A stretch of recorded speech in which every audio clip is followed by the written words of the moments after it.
welcome back. Today we have shocks to put in our bus. This is a pretty straightforward job. Unbolt them and bolt new ones in. There's a few things that can mess you up. The first one is, what shocks do you put on a cutaway chassis that's been turned into a schoolie? Nowhere on this bus can I find all the RPO codes.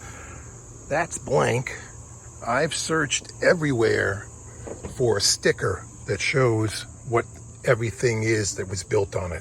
GM usually puts a sticker on any bus or any vehicle, in fact, that has all the RPO codes with the numbers on it to tell you how it was built. I never found one on here. If there is someone who knows where this sticker is hidden on a bus, let me know. There were like 4 different options for shocks with lowered springs and what other things. I ended up crawling underneath here and actually measuring the lengths, looking in the catalog to see what it would be. And I came up with this KYB number that I got at a huge discount. They're only 20-something bucks a piece, which was a good deal. So we're gonna go with these. Hopefully they'll fit. What I did end up getting is a whole printout of all the option codes from the dealer. A friend of mine works at the dealer, so he was able to print this out for me for free. I'm sure if you need to get this info for your own bus, that you can go to your local dealer and maybe pay them a fee and have all of this printed out for you. Now, looking up parts in the future for any type of things, you just check your option codes and you know what your vehicle was built with. We're not even going to jack the bus up. There should be just enough space to squeeze under there, but I drove over a couple little blocks to give me a couple extra inch for my fat gut to fit by, and we'll be able to just slide underneath here on a piece of cardboard to replace these. The only other thing that can mess us up right now is rust, and hopefully we won't be dealing with that. I've sprayed all the bolts down a few weeks ago in anticipation of doing this, so we will see how it is. Got our poor man's creeper, big piece of cardboard. Keeps the gravel from my deteriorating driveway from digging into your back. We'll be sliding around on that. Look at the pictures if you're shopping online. See how the mounting bolts are. I know the front of this bus has 2 different types of suspensions that could be in there, so the shocks are completely different. The backs could be different lengths. So I actually just measured these as they were here and looked at, we have 2 mounting bolts on the top and 1 bolt on the bottom. So as you could see, they are kind of crusty. This is a 2009 Chevy Express that lived its entire life out east in Long Island. So there will be rust. Let's see what size bolts these are, and hopefully they'll come undone easily. These upper bolts are 13 millimeter. I have a little wobble extension on here that allows it to flex around a little bit. There's not a lot of space to get the socket past that top of the shock. It's very big, but it did go in there and I did get them loose. I'll pull these out a little bit. Let's get this bottom one undone first, loosened up. 18 millimeter and 21. This is, actually moved.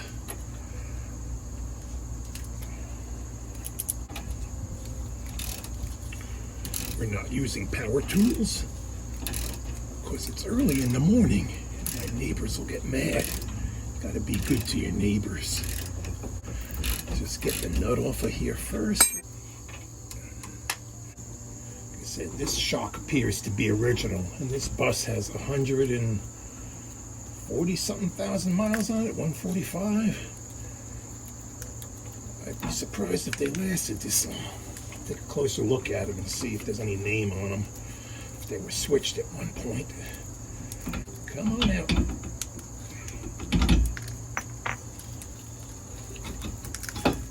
Actually, they're still pressurized pretty good. Alright, one down. The new ones are held compressed with a little nylon strap. Cut that off once you get the kind of fit in place. This one, like I said, still is pretty well charged, but it is rusting away. Be kind to the next guy. Put some never sees on the bolts. Fit the top up in here first. Actually, with the ears on these cut out, I could actually put one of the bolts in there without the shock being in place. One of the potential problems you could have is this clip is what this bolt threads into. If yours are so rusty that they fall apart, you could literally just put a nut on the end of it, of the bolt that you have. Find a nut that will fit onto your bolt, or get a new bolt if it's that rusty, and you can put a nut and bolt on here and eliminate that clip altogether. You'll just have to hold it with a wrench on the top as you're tightening the bottom. So that could be a potential problem. We actually lucked out here with pretty easy swap.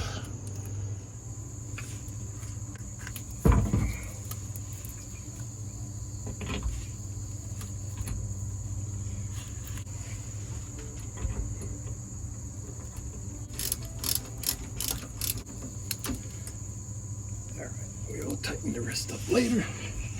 Does it fit? Yes, it fits. Good. Same thing. Butter them up. We're going to cut the strap now. It should slowly start to grow, sometimes faster than others, depending on how it's charged. The key is to catch it the first time, so you don't have to compress it back up again.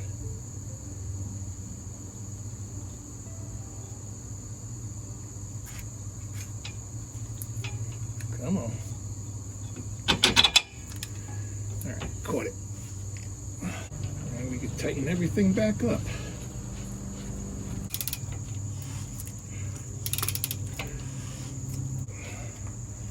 That's good. Now we got to tighten up the top one. And we're all set. We got one other side to do. You don't need to see that again. Quick overnight trip to test these shocks out. So far, so good. If you like this video, please like and subscribe. Thank you for watching.